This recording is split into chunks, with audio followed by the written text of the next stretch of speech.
شوہر کے مرنے کے بعد شائستہ بیٹی کو لے کر کرائے پر رہنے لگی، جہاں ہمسایہ شائستہ کی بیٹی کو پسند کرنے لگا اور اس سے شادی کی ضد کرنے لگا۔ تو اس کی اماں فہمیدہ ایک دن شائستہ کے پاس آئی، بولی بیٹی کو لے کر یہاں سے نکلو، یہ محلے کے لڑکے خراب کر رہی ہے۔ تو شائستہ نے اس کے منہ پر تھپڑ دے مارا۔ تو فہمیدہ نے محلے میں اس کی بیٹی کو بد چلن مشہور کر دیا اور محلے والوں نے ان کو گالیاں دے کر وہاں سے نکال دیا۔ تو شائستہ نے آدھی رات کو پیٹرول لیا اور فہمیدہ کے گھر آ گئی۔ تو فہمیدہ کے اوپر آسمان ٹوٹ پڑا، کیونکہ نیند میں سوئی ہوئی شائستہ اچانک ہڑبڑا کر اٹھ بیٹھی۔ اس نے آنکھیں پھاڑ پھاڑ کر دائیں بائیں دیکھا، مگر وہاں کچھ نہ تھا۔ بے اختیار ہی اس کا ہاتھ اپنے بازو تک گیا، جہاں اسے ابھی تک درد ہو رہا تھا۔ کچھ دیر پہلے سے یوں لگا تھا جیسے کسی نے کھینچ کر اسے پتھر مارا ہو۔ پورا صحن تاریکی میں ڈوبا ہوا تھا۔ بجلی بند ہوئے کئی گھنٹے گزر چکے تھے۔ یہی وجہ تھی کہ شدید گرمی اور حبس سے مجبور ہو کر شائستہ اپنی جوان بیٹی کے ساتھ صحن میں چارپائی ڈال کر لیٹی تھی۔ آنکھیں پھاڑ پھاڑ کر دائیں بائیں دیکھنے کے باوجود شائستہ کو کچھ نظر نہ آیا، تو وہ کروٹ بدل کر پھر سے سونے کی کوشش کرنے لگی۔ بے اختیار دھیان بھٹک کر اس کا اپنی بیٹی کی جانب چلا گیا۔ اس نے سر اٹھا کر نورین کو دیکھا، وہ گہری نیند سو رہی تھی۔ شائستہ کے ماتھے پر فکروں کا ایک جال سا بن گیا۔ کرائے کے اس گھر میں زندگی ویسے ہی حرام تھی، مگر جوان بیٹی کی موجودگی نے تو شائستہ کی آنکھوں سے نیندیں اڑا رکھی تھیں۔ 3 مہینے پہلے ہی تو اس کے شوہر کا انتقال ہوا تھا، اور شوہر کے انتقال کے بعد ہی سسرال والوں نے ایسی آنکھیں پھیری کہ اس کا 5 مرلے کا گھر راتوں رات ہتھیا لیا اور اسے جوان بیٹی سمیت سڑک پر نکال کھڑا کیا۔ شائستہ کا رونا پیٹنا، منت سماجت کرنا کچھ کام نہ آیا۔ میکا اس کا تھا نہیں، اس بات کا سسرال والوں کو علم تھا کہ جتنا مرضی ظلم کر لیں، شائستہ ان کا کچھ نہیں بگاڑ سکتی۔ اسی لیے انہوں نے شائستہ کے شوہر کی چھوڑی تمام دولت اپنے قبضے میں کر لی تھی، اور شائستہ اپنی جوان بیٹی نورین کے ساتھ کرائے کے ایک چھوٹے سے مکان پر رہنے پر مجبور تھی۔ کرائے کا یہ مکان بھی اس نے اپنے ہاتھ میں پہنی ہوئی 2 سونے کی چوڑیاں بیچ کر حاصل کیا تھا۔ ایک چھوٹا سا کمرہ تھا جس کے ساتھ ایک اٹیچ باتھ تھا، ایک چھوٹا سا صحن، گھر میں آئے روز بجلی اور پانی کا کوئی نہ کوئی مسئلہ رہتا تھا۔ بجلی بند ہو جاتی تو کئی کئی گھنٹے آنے کا نام ہی نہ لیتی۔ ایسے میں گرمی کے مارے شائستہ اور اس کی بیٹی کا حشر خراب ہو جاتا۔ آج بھی اسی وجہ سے وہ دونوں تھک ہار کر باہر صحن میں سونے کے لیے آ کر لیٹی تھیں۔ جب وہ پتھر لگا، مگر آس پاس تو کوئی نہ تھا۔ لوگوں کے گھروں کی 2-2 3-3 منزلہ عمارتیں آس پاس نظر آ رہی تھیں۔ پڑوسیوں کی 2 منزلہ عمارت کی چھت پر سناٹا تھا۔ شائستہ نے آنکھیں بند کیں اور ایک دفعہ پھر سونے کی کوشش کرنے لگی۔ صبح اس نے کام پر بھی جانا تھا۔ اپنے اور اپنی بیٹی کے 2 وقت کی روٹی کمانے کے لیے وہ صبح سے لے کر شام تک کئی گھروں میں کام کرتی تھی۔ صبح شائستہ کی آنکھ کھلی تو چارپائی سے قدم نیچے رکھتے ہی جیسے وہ جم کر رہ گئی۔ رات جو کچھ ہوا تھا وہ اس کا وہم نہ تھا۔ صحن میں 2-3 کنکر بکھرے ہوئے تھے، یقیناً انہی میں سے کوئی کنکر اسے رات کو لگا تھا۔ شائستہ نے گھبرا کر آس پاس دیکھا، پڑوسیوں کی چھتوں پر سناٹا تھا۔ شائستہ اندر چلی آئی، جہاں نورین اس کے لیے ناشتہ بنا رہی تھی۔ میں کام پر جا رہی ہوں، دروازہ ٹھیک سے بند کر لینا اور میرے واپس آنے سے پہلے نہ کھولنا، اس نے آہستہ سے بیٹی کو ہدایت کی۔ نورین کے حسن کو دیکھتے ہوئے شائستہ اکثر شدید پریشان ہو جایا کرتی تھی۔ 20 سال کی عمر میں ہی وہ مکمل حسن کی ملکہ تھی۔ شائستہ جن گھروں میں کام کرتی تھی وہاں کا کام نپٹا کر گھر واپس جانے لگی تو شام ڈھل رہی تھی۔ واپسی کے لیے رکشے یا بس کا کرایہ تو اس کے پرس میں موجود نہ تھا۔ تنخواہ ختم ہوئے بھی کافی دن گزر چکے تھے۔ وہ اپنے گھر کی گلی کے پاس پہنچی تو اچانک چونک اٹھی۔ اس کے ٹوٹے پھوٹے مکان کے خستہ حال دروازے کے سامنے کوئی شخص کھڑا تھا۔ دروازہ کھلا تھا، اس کا مطلب تھا کہ اندر موجود نورین نے دروازہ خود ہی کھولا ہے۔ شائستہ کے قدموں میں تیزی آ گئی، وہ تیز تیز چلتی ہوئی دروازے کے سامنے پہنچی۔ تم کون ہو بیٹا؟ یہاں کیا کر رہے ہو؟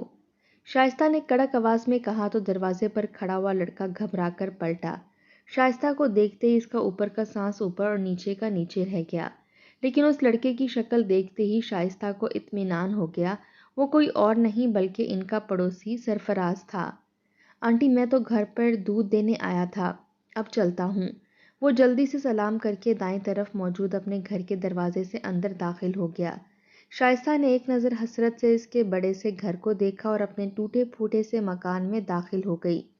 سامنے نورین دودھ کے بڑے بڑے شاپر اٹھا کر کچن میں جا رہی تھی۔ اتنا سارا دودھ منگوانے کے پیسے کہاں سے آئے تمہارے پاس؟ اور میں نے کہا بھی تھا کہ میری غیر موجودگی میں دروازہ مت کھولا کرو، میں خود ہی آتے ہوئے دودھ لے آیا کروں گی۔ پڑوسیوں کے لڑکے سے دودھ منگوانے کی بھلا کیا ضرورت تھی؟ شائستہ نے غصے سے کہا تو نورین حیرت سے پلٹی۔ یہ آپ کیا کہہ رہی ہیں امی؟ ہمارا یہ پڑوسی تو کہہ رہا تھا کہ دودھ آپ نے لانے کا کہا تھا دکان والے سے، آپ نے مہینے کا کھاتا لگوا لیا ہے۔ میں تو خود حیران تھی کہ اتنے زیادہ دودھ کے پیسے ہم کہاں سے ادا کریں گے۔ نورین نے کہا تو شائستہ کو ایک زوردار جھٹکا لگا۔ اس نے تو دکان پر کسی کھاتے کی کوئی بات نہیں کی تھی، وہ تو ادھار مانگتے ہوئے ویسے بھی کترایا کرتی تھی۔ شائستہ الٹے قدموں گھر سے باہر نکلی۔ محلے میں 3-4 دودھ کی دکانیں تھیں۔ اسے نہیں پتا تھا کہ سرفراز یہ دودھ کہاں سے لایا ہے۔ اس نے باری باری ہر دکان سے معلوم کر لیا مگر کسی نے اس کے نام پر کھلے کھاتے کا ذکر نہ کیا۔ کسی نے یہ نہ بتایا کہ شائستہ کے نام پر ادھار دودھ لے کر جایا گیا ہے۔ تھک ہار کر شائستہ واپس اپنے گھر آ گئی۔ سرفراز بھی دوبارہ نظر نہ آ رہا تھا کہ شائستہ اس سے ذکر کرتی۔ نورین نے خاموشی سے دودھ لے جا کر کچن میں رکھ دیا۔ شائستہ نے سوچا سرفراز کہیں نظر آئے تو وہ اس سے بات کر لے، ہو سکتا ہے اس نے اپنے گھر میں پڑا ہوا دودھ ہمسائے کی مدد کی نیت سے دیا ہو۔ اگلے روز شائستہ کام سے واپس آئی تو اس کی آنتوں میں بھوک سے بل پڑ رہے تھے، لیکن گھر میں تو بری خبر اس کی منتظر تھی۔ امی، راشن کا سارا سامان ختم ہو گیا ہے۔ میں نے کل بھی آپ سے کہا تھا کہ آٹا، چینی، دالیں، یہاں تک کہ چاول بھی ختم ہیں۔ کچھ سامان لا دیں کھانا پکانے کے لیے، آج تو کچھ بھی نہیں ہے۔ نورین نے بیچارگی سے کہا تو شائستہ اسے دیکھ کر رہ گئی۔ اس نے ہاتھ میں پکڑا ہوا پرس کھولا، ڈھونڈنے پر بھی پرس میں سوائے 20 روپے کے اور کچھ نہ نکلا۔ اس 20 روپے سے کیا آئے گا؟ تنخواہ ملنے میں ابھی پورے 2 دن باقی ہیں۔ شائستہ پریشان سی ہو گئی۔ خود تو وہ بھوک برداشت کر سکتی تھی، لیکن نورین کی پریشانی سے دیکھی نہیں جا رہی تھی۔ وہ کچھ دیر تو سوچتی رہی اور پھر گھر سے باہر چلی آئی۔ دائیں بائیں دیکھتے اسے سب سے پہلا خیال سرفراز کے گھر کا ہی آیا۔ وہ نیک لڑکا ہے، یقیناً اس کی ماں بھی نیک ہی ہوگی۔ میں ان سے بات کر کے دیکھتی ہوں، شاید وہ مجھے ادھار کچھ پیسے دے دیں۔ شائستہ نے سوچا سرفراز کا گھر شاندار سا تھا، درمیان میں ایک گاڑی بھی کھڑی ہوئی تھی۔ شائستہ نے ہمت کر کے دروازہ بجایا تو تھوڑی دیر کے بعد دروازہ کھل گیا۔ سامنے ہی سرفراز کی ماں کھڑی تھی۔ قیمتی جوڑا پہنے اس کے ہاتھوں میں سونے کی چوڑیاں چمک رہی تھیں اور آنکھیں شائستہ کو دیکھتے ہی سکڑ گئی تھیں۔ کیا بات ہے بہن، کیوں اتنی بری طریقے سے دروازہ پیٹ رہی ہو؟ فہمیدہ بولی تو اس کے لہجے میں بیزاری ہی بیزاری تھی۔ شائستہ کو تھوڑی سی شرمندگی ہونے لگی۔ دراصل وہ میں آپ کے پڑوس میں رہتی ہوں۔ شائستہ نے اپنا تعارف کروایا تو فہمیدہ نے بیزاری سے سر جھٹکا۔ ہاں ہاں، اسی ٹوٹے پھوٹے سے مکان میں رہتی ہو نا؟ کئی دفعہ میں تمہارے مالک مکان سے کہہ چکی ہوں کہ گھر کی حالت تھوڑی بہتر کروا لے۔ اس بدنما دھبے کی وجہ سے میرا شاندار گھر برا لگتا ہے۔ اتنا خرچہ کروایا ہے ہم نے اپنے گھر پر، لیکن صرف تمہاری ایک کمرے کی کوٹری کی وجہ سے ساری آرائش خراب ہو جاتی ہے۔ فہمیدہ کی بات پر شائستہ کی آنکھیں حیرت سے پھیل گئیں۔ اسے واضح بے عزتی محسوس ہوئی۔ اس نے شرمندگی سے اپنا سر جھکا لیا۔ اب بتاؤ بی بی، کیوں آئی ہو؟ بہن کب سے کھڑی ہو؟ فہمیدہ نے ایک دفعہ پھر ٹوکا تو شائستہ نے مارے شرمندگی کے بس اتنا ہی کہا، دراصل میرے گھر میں کھانے پینے کے لیے کچھ نہیں ہے، میری جوان بیٹی ہے، اس لیے کچھ مدد کر دیں تو آپ مجھے جو پیسے دیں گی میں آپ کو 2 دن بعد لوٹا دوں گی۔ شائستہ کی آواز آنسوؤں میں ڈوب رہی تھی۔ زندگی میں پہلی دفعہ وہ کسی سے پیسے مانگ رہی تھی۔ فہمیدہ نے سر ہلایا اور اندر مڑ گئی۔ شائستہ کو سکون سا محسوس ہوا۔ جتنی بری عورت لگ رہی تھی اتنی بری ہے نہیں، آخر کو ہماری پڑوسن ہے، اس نے میرا لحاظ کر ہی لیا۔ شائستہ کے دل میں سکون سا اترنے لگا۔ تھوڑی دیر کے بعد فہمیدہ واپس آتی ہوئی دکھائی دی۔ یہ لو پکڑو اور اب دروازہ نہ کھٹکانا۔ بھائی بھیک مانگنے کے بھی لوگوں نے نئے طریقے نکال لیے ہیں۔ اس نے نخود سے ہاتھ میں پکڑا ہوا 10 روپے کا نوٹ شائستہ کے ہاتھ میں تھمایا اور خود کھٹاک سے دروازہ بند کر لیا۔ شائستہ ہکا بکا کبھی ان کے بڑے سے گھر کو دیکھتی اور کبھی اپنے ہاتھ میں موجود 10 روپے کو۔ اس کی آنکھوں میں آنسو آنے لگے۔ 10 روپے کا نوٹ مٹھی میں دبائے وہ خاموشی سے واپس پلٹ کر اپنے گھر چلی گئی۔ کیا ہوا امی؟ پڑوسیوں نے پیسے دے دیے؟ کل وہ اتنا سارا دودھ دے کر گئے تھے، آج پیسے بھی بہت سارے دیے ہوں گے۔ نورین نے اشتیاق سے کہا تو شائستہ نے نفی میں سر ہلا دیا۔ نہیں، وہ گھر پر ہی نہیں تھے۔ جھوٹ بول کر وہ خاموشی سے چارپائی پر لیٹ گئی۔ پڑوسیوں کے گھر سے اس کی اتنی بے عزتی ہو گئی تھی کہ اب وہ کہیں اور جا کر مدد مانگنے کا تصور بھی نہیں کر سکتی تھی۔ اسے چارپائی پر لیٹے ہوئے تھوڑی ہی دیر گزری تھی جب دروازے پر دستک ہوئی۔ میں دیکھتی ہوں امی۔ نورین نے ماں کو نڈھال انداز میں پڑے دیکھا تو خود ہی جا کر دروازہ کھول دیا۔ دروازے پر سرفراز کھڑا تھا، اس کے ہاتھ میں ایک بڑی سی ٹرے تھی۔ یہ کیا ہے؟ نورین نے حیرت سے کہا تو سرفراز نے گہری نگاہوں سے نورین کو دیکھتے ہوئے ٹرے اس کے ہاتھوں میں تھما دی۔ یہ کھانا ہے، امی نے بھیجا ہے۔ دراصل میری امی بات چیت میں تھوڑی سخت ہیں لیکن دل کی بری نہیں ہیں۔ انہیں پتا ہے کہ آپ کے گھر میں آج کھانے پینے کے لیے کچھ نہیں، اس لیے آپ کے لیے رات کا کھانا بھیجا ہے۔ سرفراز کی بات پر نورین نے حیرت سے ٹرے میں دیکھا جہاں مٹن بریانی اور ساتھ میں گوشت کا سالن رکھا ہوا تھا۔ ہوٹل سے خریدی ہوئی 4 روٹیاں بھی ٹرے میں موجود تھیں۔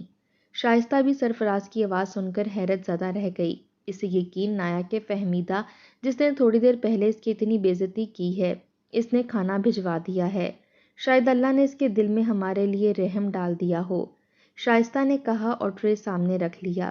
برتن میرے گھر مت بھجوائیے گا، میں خود ہی آ کر لے لوں گا، سرفراز نے جاتے ہوئے تاکید کی اور ایک دفعہ پھر نظروں ہی نظروں میں نورین کو اپنے دل میں اتارا۔ نورین نے دروازہ بند کیا اور آ کے کھانے بیٹھ گئی۔ وہ تو سرفراز کے جذبوں سے یکسر انجان تھی۔ دونوں ماں بیٹیاں صبح کی بھوکی تھیں، جلدی جلدی کھانا کھانے لگیں۔ کھانا اتنا زیادہ تھا کہ پیٹ بھر کر کھانے کے باوجود بچ گیا۔ شائستہ کے دل سے سرفراز اور فہمیدہ کے لیے دعائیں نکل رہی تھیں۔ اگلے دن شائستہ کام پر گئی تو اسے تنخواہ مل گئی۔ 2 دن پہلے تنخواہ مل جانے کی اسے خوشی تو تھی، واپس جاتے ہوئے اس نے دکان سے راشن کا تھوڑا بہت سامان لے لیا۔ نورین اتنی ساری چیزیں دیکھے گی تو خوش ہو جائے گی، انہوں نے خوشی سے سوچا اور تھیلا اٹھا کر گھر والی گلی میں مڑ گئیں۔ گھر کا دروازہ آج بھی کھلا تھا۔ شائستہ کا دل ایک لمحے کے لیے زور سے دھڑک اٹھا۔ وہ تیز تیز چلتے ہوئے گھر میں داخل ہوئی۔ سامنے ہی صحن کے اندر فہمیدہ کھڑی تھی۔ دونوں ہاتھ کمر پر رکھے وہ نظریں گھما گھما کر پورے گھر کا جائزہ لے رہی تھی۔ سامنے ہی نورین کھڑی تھی، وہ کبھی فہمیدہ کو دیکھتی اور کبھی اپنے گھر کو۔ ارے بہن، آپ؟ شائستہ نے اسے دیکھتے ہی خوش دلی سے کہا تو فہمیدہ اس کی جانب پلٹی۔ اس کی نگاہوں میں حقارت ہی حقارت تھی۔ ہاں میں۔ کیوں؟ میں تمہارے گھر نہیں آ سکتی؟ یا اس گھر کا راستہ صرف میرے بیٹے کو ہی آتا ہے؟ وہ بولی تو شائستہ کو اس کا لہجہ عجیب سا لگا۔ تو یہ ہے تمہاری بیٹی جس کو تم نے محلے کے امیر اور خوبصورت لڑکوں کو پھانسنے کے لگا رکھا ہے۔ واہ بھائی، صحیح دھندا شروع کر رکھا ہے ماں بیٹیوں نے۔ ماں صبح سویرے گھر سے نکل جاتی ہے اور جب واپس آتی ہے تو پرس بھر رکھا ہوتا ہے، ہاتھ میں کئی شاپر اٹھا رکھے ہوتے ہیں، نہ جانے کن مردوں کو گھیر کر پیسہ کما کر لاتی ہے، اور گھر میں بیٹھی ہوئی بیٹی نے محلے کے لڑکوں کو لوٹنے کا کام شروع کر رکھا ہے۔ فہمیدہ کی بات تھی یا گویا کوئی پگھلا ہوا سیسا جو شائستہ کے کانوں میں انڈیل دیا گیا تھا۔ نورین بھی روحانسی ہو کر ماں کو دیکھ رہی تھی۔ یہ آپ کیا کہہ رہی ہیں فہمیدہ بہن؟ کیسا دھندا؟ کیا کیا ہے میں نے اور میری بیٹی نے؟ شائستہ نے کپ کپاتی آواز میں کہا تو فہمیدہ نے ایک طنزیہ مسکراہٹ نورین کی جانب اچھالی۔ تیرا تو پتہ نہیں پر تیری یہ بیٹی کی کرتوت تو میں اپنی آنکھوں سے دیکھ چکی ہوں۔ دن رات میرے بیٹے کو اپنے پیچھے لگائے رکھتی ہے۔ جب سے تو اور تیری بیٹی اس مکان میں آ کر بیٹھی ہیں، میرے بیٹے نے تو گھر سے نکلنا ہی چھوڑ دیا ہے۔ سارا وقت چھت پر بیٹھا تیری بیٹی کو گھورتا رہتا ہے اور یہ بھی ادھر ادھر پھرتے ہوئے اسے ادائیں دکھاتی رہتی ہے۔ یقیناً اس نے اسے اپنے دام میں پھنسا رکھا ہے۔ کتنے پیسے لیتی ہے اس سے؟ بول۔ فہمیدہ نے آگے بڑھ کر نورین کو بازو سے دبوچا تو اس کے لبوں سے ایک سسکی سی نکل گئی۔ تبھی کھلے دروازے سے سرفراز اندر داخل ہوا۔ اس کے چہرے پر بکھلاہٹ تھی۔ اماں، آپ یہاں کیا کر رہی ہیں؟ چلیں گھر واپس۔ اس نے آگے بڑھ کر ماں کا بازو تھاما تو فہمیدہ نے جھٹکے سے اپنا بازو چھڑا لیا۔ دیکھنے آئی ہوں تیری مہارانی کو۔ جس نے تجھے اور تجھ جیسے نہ جانے کتنے لڑکوں کو اپنے پیچھے لگا رکھا ہے۔ دیکھ تو کیسے بند سنور کر کھڑی ہے، دیدے پھاڑ پھاڑ کر تجھے دیکھ رہی ہے۔ فہمیدہ نے نفرت سے نورین کو گھورا تو شائستہ جو اب تک سب کچھ پھٹی پھٹی نگاہوں سے دیکھ رہی تھی، اسے شدید غصہ آیا۔ آپ میری بیٹی کے بارے میں اس طرح بات نہیں کر سکتی۔ آپ کیوں بار بار اسے یہ سب کہے جا رہی ہیں؟ آخر آپ کا مطلب کیا ہے؟ شائستہ کی غصے بھری آواز سن کر فہمیدہ کی توپوں کا رخ اس کی جانب ہو گیا۔ ارے میں کیا بتاؤں اپنی اس بیٹی سے، پوچھ، جس نے میرے بیٹے کی دولت کو دیکھتے ہوئے اسے اپنے حسن کے جال میں الجھا دیا ہے۔ میرا یہ بیٹا کہتا ہے کہ شادی کرے گا تو صرف اس نورین سے۔ نہ شکل نہ عقل ہے، تم لوگوں کے پاس تو یہ ٹوٹا پھوٹا سا مکان بھی اپنا نہیں، 2 ٹکے کی اوقات نہیں ہے تم لوگوں کی۔ ارے خوب اچھی طرح سمجھتی ہوں میں، ایسی لڑکیاں اپنے حالات بدلنے کے لیے امیر لڑکوں کو پھنساتی ہیں اور پھر ان کی دولت لوٹ کر رفو چکر ہو جاتی ہیں تاکہ نیا شکار پھانس سکیں۔ فہمیدہ کے لہجے میں نفرت ہی نفرت تھی۔ سرفراز بھی ماں کی اتنی سخت بات سن کر گھبرا گیا۔ اماں نورین کے بارے میں اس طرح بات نہ کریں، چلیں یہاں سے۔ اس نے ماں کو کھینچنا چاہا لیکن شائستہ کی برداشت جواب دے چکی تھی۔ وہ غریب ضرور تھی لیکن بے غیرت ہرگز نہیں۔ وہ یکدم آگے بڑھی اور اس نے زوردار تھپڑ فہمیدہ کو دے مارا۔ خبردار جو میری بیٹی کے بارے میں ایک بات بھی مزید کہی۔ میں ہمسایہ ہونے کا لحاظ کر رہی ہوں، میں محنت مزدوری کرتی ہوں اور میری بیٹی سارا دن گھر میں رہ کر میرا انتظار کرتی ہے۔ اگر تمہارے بیٹے نے میری بیٹی سے شادی کی بات کی بھی ہے تو جا کر اپنے بیٹے کو سبق سکھاؤ، نکلو میرے گھر سے۔ شائستہ نے ایک زوردار دھکا فہمیدہ کو دیا تو وہ پھٹی پھٹی نگاہوں سے شائستہ کو دیکھتی رہی۔ 2 ٹکے کی عورت، تیری اتنی جرت! وہ شائستہ کی جانب پلٹی لیکن سرفراز نے اسے دونوں بازوں سے تھام لیا۔ امی چلیں یہاں سے۔ اسے کھینچتا ہوا وہ گھر سے باہر لے گیا، لیکن گھر سے باہر جانے تک بھی فہمیدہ اونچی اونچی آواز میں چلا کر شائستہ اور اس کی بیٹی کو گالیاں دیتی رہی۔ شائستہ کی آنکھوں میں آنسو آ رہے تھے جبکہ نورین بھی بری طرح سے لرز رہی تھی۔ فہمیدہ کے باہر نکلتے ہی شائستہ نے لپک کر دروازہ بند کیا۔ نورین بھاگ کر اسے لپٹ گئی۔ امی میں نے کچھ نہیں کیا، اس نے کہا تو شائستہ نے اس کی کمر تھپکی۔ اسے تسلی ہوئی۔ مجھے پتا ہے، لیکن در حقیقت وہ خود حد سے زیادہ پریشان ہو چکی تھی۔ بے سہارا ماں اور بیٹیوں کی زندگی پہلے ہی آسان نہ تھی، کیا فہمیدہ کی باتوں نے جیسے اسے پتال میں دھکیل دیا ہو۔ فہمیدہ کی باتوں نے شائستہ پر اتنا برا اثر کیا کہ پوری رات وہ بخار اور درد سے تڑپتی رہی۔ نورین بھی اپنی چارپائی پہ لیٹی مسلسل سسکیاں بھرتی رہی۔ شائستہ دوپہر کے وقت چارپائی پر بیٹھی نورین کے مستقبل کے بارے میں سوچ رہی تھی جب دروازہ دھڑ دھڑانے کی آواز آئی۔ آواز اتنی زوردار تھی کہ شائستہ چونک اٹھی۔ امی میں دروازہ کھولتی ہوں۔ نورین اندر سے باہر نکلی لیکن شائستہ نے اسے روک دیا۔ وہ چلتی ہوئی دروازے تک آئی اور اس نے دروازہ کھولا، لیکن باہر جو کوئی بھی تھا وہ جیسے اندر گھسنے کے لیے بے تاب تھا۔ اس نے ایک زوردار جھٹکا دیا تو اندر کھڑی شائستہ لڑکھڑا گئی۔ ابھی وہ سنبھل بھی نہ پائی تھی کہ فہمیدہ دھڑم سے اندر گھسی۔ اس کے پیچھے محلے کی 3-4 عورتیں اور بھی تھیں۔ شائستہ کا رنگ فک ہو گیا۔ اس کی نظریں حیرت سے ان عورتوں کے چہرے پر جمی تھیں، مگر فہمیدہ کے چہرے پر غصہ صاف نظر آ رہا تھا۔ اس طرح سے میرے گھر میں کیوں داخل ہو رہی ہیں آپ سب؟ شائستہ نے حیرت سے کہا، لیکن فہمیدہ مڑ کر ان عورتوں سے بولی، یہی ہے وہ ماں بیٹیاں، شکل سے ہی بد چلن نظر آتی ہیں۔ اس کی بیٹی کو تو دیکھو کیسے معصوم بنی کھڑی ہے، اسی نے میرے بیٹے کو ورغلایا ہے، اور یہ ماں، یہ تو نہ جانے پورا دن پھر کہاں غائب رہتی ہے، 100 مردوں کے ساتھ تو اس کے بھی تعلقات ہوں گے۔ عورتیں منہ پر ہاتھ رکھے حیرت اور نفرت کے ملے جلے تاثرات سے یہ تماشا دیکھ رہی تھیں۔ ان کی آنکھوں میں حیرانگی کم اور نفرت زیادہ تھی۔ ہائے اللہ، کیسی بے حیائی ہے! خالہ سعدیہ نے تعصب سے کہا، ہم شریف عورتیں ایسے گندے لوگوں کے ساتھ نہیں رہ سکتی، کل کو ہماری بیٹیاں بھی یہی سب دیکھیں گی۔ دوسری عورت نے ناک چڑھاتے ہوئے کہا، یہ ماں بیٹی تو نیری بے حیا نکلیں۔ ایک اور عورت نے زہر میں بجھی ہوئی آواز میں کہا۔ شائستہ نے خود پر قابو پانے کی کوشش کی، وہ جانتی تھی اگر ابھی کچھ نہ کہا تو بات بہت آگے بڑھ جائے گی۔ وہ کانپتی ہوئی آواز میں بولی، فہمیدہ خدا کا خوف کرو، ایسا مت کہو، ہم نے تمہارا کیا بگاڑا ہے؟ مگر فہمیدہ کہاں سننے والی تھی۔ وہ نورین کی طرف انگلی اٹھا کر بولی، یہ لڑکی تو محلے بھر میں بدنام ہو چکی ہے، راتوں کو جانے کہاں جاتی ہے، کن سے ملتی ہے، صرف سرفراز ہی کیا، اس کے تو کئی مردوں سے تعلقات ہیں۔ نورین نے بے بسی سے ماں کی طرف دیکھا، اس کی آنکھوں میں خوف تھا، مگر عورتوں کی آنکھوں میں رحم نام کی کوئی چیز نہ تھی۔ یقیناً یہ ماں بیٹیاں شریف نہیں ہیں، کوئی مرد تو ان کے ساتھ ہے نہیں، ایسے لوگوں کو تو مکان کرائے پر دینا ہی نہیں چاہیے۔ عورتوں کی نفرت بھری آوازیں شائستہ اور نورین کے کانوں میں پڑ رہی تھیں۔ اچانک ہی ایک عورت بولی، یہ شریفوں کا محلہ ہے، تم لوگوں کو یہاں سے نکلنا پڑے گا۔ شائستہ کا دل جیسے کسی نے مٹھی میں جکڑ لیا ہو۔ محلے کی عورتیں زہر بھری باتیں کرتی ہوئی دروازے سے نکل گئیں، مگر شائستہ کی آنکھوں سے آنسو بہتے جا رہے تھے۔ شام ہوتے ہی شائستہ بازار سے ضروری سامان لینے نکلی تو لوگوں کی نظریں اس پر جم گئیں۔ دکاندار نے سر سے لے کر پیر تک اس کا جائزہ لیا۔ کچھ لوگ سرگوشیاں کرتے ہوئے اسے گھورتے رہے۔ شائستہ کا دل گھبرانے لگا، وہ الٹے قدم گھر واپس چلی آئی۔ نورین تھوڑی دیر بعد ہمت کر کے سبزی لینے نکلی تو صورتحال اور بھی بھیانک تھی۔ کچھ اوباش نوجوان ہنسی دباتے ہوئے بولے، ارے وہ دیکھ، سرفراز والی آ گئی، دیکھو کیسے نظریں جھکائے جا رہی ہے، ہائے اس کا چلنا دیکھو، اب بھی شرم نہیں آئی۔ کسی نے پیچھے سے آواز لگائی۔ نورین کی آنکھوں میں آنسو آ گئے، وہ تیز قدموں سے گھر لوٹ آئی۔ ماں اور بیٹی خاموشی سے ایک دوسرے کو دیکھتے رہے۔ شائستہ کو اب تک اندازہ ہو چکا تھا کہ فہمیدہ نے پورے محلے میں اسے اور نورین کو بے عزت کر دیا ہے، لیکن صرف یہی ہوتا تو ٹھیک تھا۔ شائستہ رات کو سونے کے لیٹی تو مردوں کی نگاہیں رہ رہ کر اس کے ذہن میں آنے لگیں۔ تبھی اسے یوں لگا جیسے دروازے کے پاس بہت سے لوگ جمع ہو رہے ہیں۔ وہ گھبرا کر اٹھ کھڑی ہوئی۔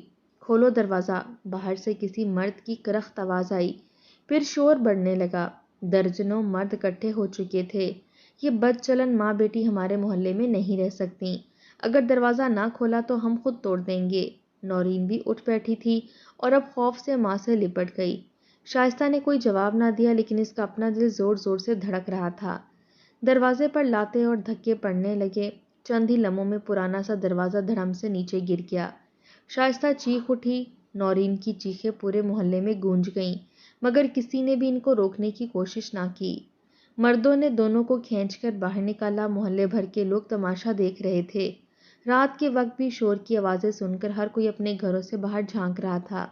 کچھ عورتیں اپنی چادروں میں منہ چھپائے کھڑی تھیں، مگر کسی نے بھی ان کے حق میں آواز نہ بلند کی۔ یہ ہمارے محلے میں رہنے کے لائق نہیں، کسی نے غصے سے کہا۔ یہ فہمیدہ کی آواز تھی، وہ مسکراتی ہوئی سب سے آگے کھڑی ہوئی تھی۔ وہی محلے کے سارے مردوں کو بھڑکا کر یہاں تک لائی تھی۔ میں اپنا مکان ایسے لوگوں کو کرائے پر نہیں دے سکتا جن کا کردار ہی مشکوک ہو۔ اب ماں بیٹیاں یہاں سے چلی جائیں۔ مالک مکان نے آگے بڑھ کر اپنے دروازے کو باہر سے تالا لگا دیا۔ شائستہ اور نورین ہکا بکا رہ گئیں۔ ان کا جو ضروری سامان تھا انہیں وہ بھی اٹھانے نہ دیا گیا تھا۔ چلو نکلو یہاں سے۔ فہمیدہ نے آگے بڑھ کر شائستہ کو دھکا دیا تو اس کا دل چاہا کہ وہ پھوٹ پھوٹ کر رو دے۔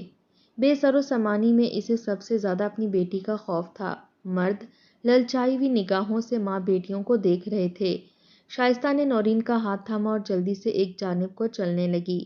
شکر تھا کہ کوئی ان کے پیچھے نہ آیا تھا۔ نورین پھوٹ پھوٹ کر رو رہی تھی، خود شائستہ کا بھی سانس پھول رہا تھا۔